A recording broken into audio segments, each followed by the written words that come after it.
샬롬 2022년 10월 1일 토요일입니다. 기도하겠습니다. 주님, 오늘도 말씀으로 이 하루를 열게 하심을 감사드립니다. 하나님, 때를 따라 모든 것을 아름답게 하신 주님, 슬플 때가 있고 기쁠 때가 있으며 부한 때가 있고 가난한 때가 있습니다. 누군가는 이 세상을 떠나가고 누군가는 새로운 가정을 이루어 새 생명을 잉태합니다. 우리 성도님들 가정에 일어나는 모든 일들이 주님 안에서 아름답게 하시며 주님 안에서 위로와 소망을 얻게 하소서. 예수님의 이름으로 기도드립니다. 아멘. 오늘의 말씀은 신명기 24장입니다. 사람이 아내를 맞이하여 데려온 후에 그에게 수치되는 일이 있음을 발견하고 그를 기뻐하지 아니하면 이혼 증서를 써서 그의 손에 주고 그를 자기 집에서 내보낼 것이요. 그 여자는 그의 집에서 나가서 다른 사람의 아내가 되려니와 그의 둘째 남편도 그를 미워하여 이혼 증서를 써서 그의 손에 주고 그를 자기 집에서 내보냈거나 또는 그를 아내로 맞이한 둘째 남편이 죽었다 하자 그 여자는 이미 몸을 더럽혔은즉 그를 내보낸 전 남편이 그를 다시 아내로 맞이하지 말지니 이 일은 여호와 앞에 가증한 것이라. 너는 내 하나님 여호와께서 내게 기업으로 주시는 땅을 범죄하게 하지 말지니라. 사람이 새로이 아내를 맞이하였으면 그를 군대로 내보내지 말 것이요 아무 직무도 그에게 맡기지 말 것이며 그는 1년 동안 한가하게 집에 있으면서 그가 맞이한 아내를 즐겁게 할지니라. 사람이 맷돌이나 그 윗짝을 전당 잡지 말지니 이는 그 생명을 전당 잡음이니라. 사람이 자기 형제 곧 이스라엘 자손 중 한 사람을 유인하여 종으로 삼거나 판 것이 발견되면 그 유인한 자를 죽일지니 이같이 하여 너희 중에서 악을 제할지니라. 너는 나병에 대하여 삼가서 레위 사람 제사장들이 너희에게 가르치는 대로 내가 힘써 다 지켜 행하되 너희는 내가 그들에게 명령한 대로 지켜 행하라. 너희는 애굽에서 나오는 길에서 내 하나님 여호와께서 미리암에게 행하신 일을 기억할지니라. 내 이웃에게 무엇을 구워줄 때에 너는 그의 집에 들어가서 전당물을 취하지 말고 너는 밖에 서 있고 내게 꾸는 자가 전당물을 밖으로 가지고 나와서 내게 줄 것이며 그가 가난한 자이면 너는 그의 전당물을 가지고 자지 말고 해질 때에 그 전당물을 반드시 그에게 돌려줄 것이라.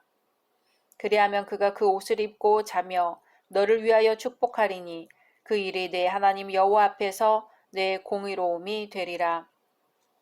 공궁하고 비난한 품꾼은 너희 형제든지 내 땅 성문 안에 우거하는 객이든지 그를 학대하지 말며 그 품삯을 당일에 주고 해진 후까지 미루지 말라. 이는 그가 가난함으로 그 품삯을 간절히 바람이라. 그가 너를 여호와께 호소하지 않게 하라. 그렇지 않으면 그것이 네게 죄가 될 것임이라. 아버지는 그 자식들로 말미암아 죽임을 당하지 않을 것이요 자식들은 그 아버지로 말미암아 죽임을 당하지 않을 것이니 각 사람은 자기 죄로 말미암아 죽임을 당할 것이니라. 너는 객이나 고아의 송사를 억울하게 하지 말며 과부의 옷을 전당 잡지 말라. 너는 애굽에서 종되었던 일과 네 하나님 여호와께서 너를 거기서 속량하신 것을 기억하라.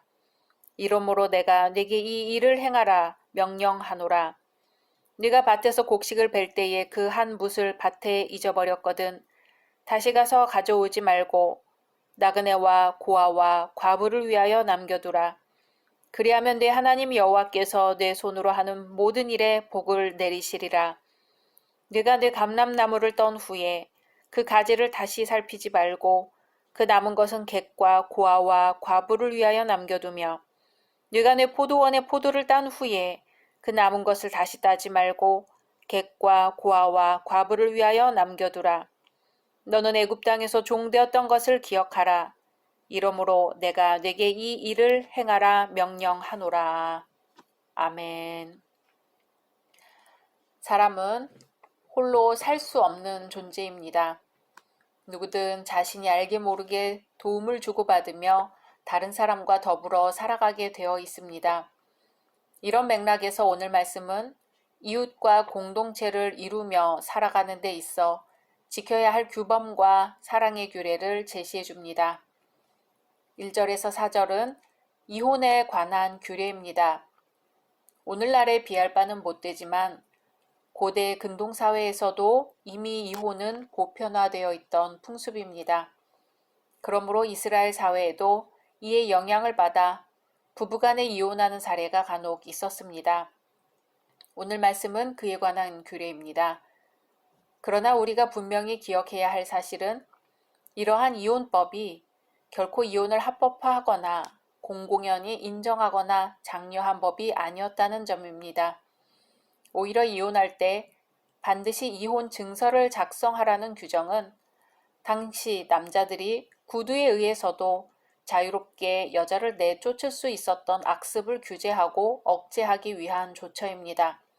그리고 이혼 증서를 주고 내버렸던 여자를 다시금 아내로 맞아들이지 못하게 하는 규정 역시 남자가 기분에 따라 이혼과 결혼을 하는 것을 금지하고 여자의 인권과 인격을 보호해주기 위한 것입니다. 이것은 예수님께서도 유대인들에게 분명히 설명해 주셨던 점입니다. 5절에서 9절은 사회 질서를 위한 규례입니다. 사회 규범은 성격상 세 가지로 나뉩니다. 하나는 시민 권익을 옹호하는 법규인데요. 새로 장가든 남자의 경우 1년간 징집을 면제해준다든가 가난한 자의 생활 필수품을 저당 잡지 못하도록 하는 규례가 해당됩니다. 두 번째는 타인의 생명이나 재산을 침해하는 자의 형벌인데요. 유괴범에 대해 사형으로 다스리라는 것입니다. 세 번째는 공중위생법인데요. 문둥병자를 격리 수용하라고 합니다. 이상의 사회 법규는 모든 사람들이 서로 살아갈 수 있도록 한 최소한의 장치라 할 수 있습니다. 그러므로 법만 어기지 않으면 된다고 생각할 것이 아니라 지향하려고 한 법 정신이 무엇인가 깨닫기 위해 노력해야 합니다. 10절에서 22절은 이웃 사랑에 관한 규례입니다. 어느 사회든지 온갖 문명의 혜택을 누리는 사람이 있는가 하면 일평생 가난에 시달리는 사람들이 있습니다. 성경에 땅에는 언제든지 가난한 자가 그치지 아니하겠으므로 라고 한 것은 이러한 현상을 예견했기 때문입니다. 여기에 비추어 이스라엘 공동체에게 주어진 이웃사랑의 규례를 생각해 봅니다. 먼저 담보에 관한 규정은 가난한 자라 할지라도 최저 의식주 생활만은 보장해 주기 위한 것입니다. 그리고 품삯에 관한 규정은 고용주의 임금 체불 때문에 품꾼과 그 가족이 당장의 생계 유지가 곤란해지는 것을 막기 위한 것입니다. 송사 규정은 힘없는 자들이 부당한 법적 처우를 받는 사례가 일어나지 않도록 하기 위한 것입니다. 또한 추수하거나 과일을 수확할 때 그 일부를 남겨두도록 한 조항은 그것으로써 가난한 자들이 생계에 도움을 얻도록 하기 위한 것이지요. 그리고 16절은 조금 다른 성격의 규정이 나옵니다. 각자는 자기 죄에 대해서만 책임을 진다는 말씀인데요. 당시 고대 이방 국가에서 중범죄의 경우 가족 연대 처형이 있었기 때문인 것으로 보입니다. 아울러 오늘 말씀의 흐름상 이웃사랑과 약자를 돕는 의무를 게을리하면 그 죗값이 자신에게로 돌아가게 됨을 경고합니다. 사람은 힘없고 가난한 사람을 얕잡아 보고 짓밟으려는 속성이 있습니다. 우리 사회에서 일어나는 일을 보면 사회 권력층을 형성하고 영향력을 행사하는 사람들이나 경제적 부를 축적한 사람들이 그들 밑에서 일하는 사람들을 업신여겨 학대하고 정당한 대우를 해주지 않는 경우가 있습니다. 가진 자는 더 가지려고 하고 없는 자는 최소한의 생존권을 지키려는 싸움이 오늘날도 계속되고 있습니다. 다달이 받는 월급으로도 생활이 어려운데 몇 달씩 임금이 지불되지 않는다면 어떻게 살아갈까요? 성경은 증거합니다. 그가 빈궁함으로 그 마음에 품삯을 사모함이라.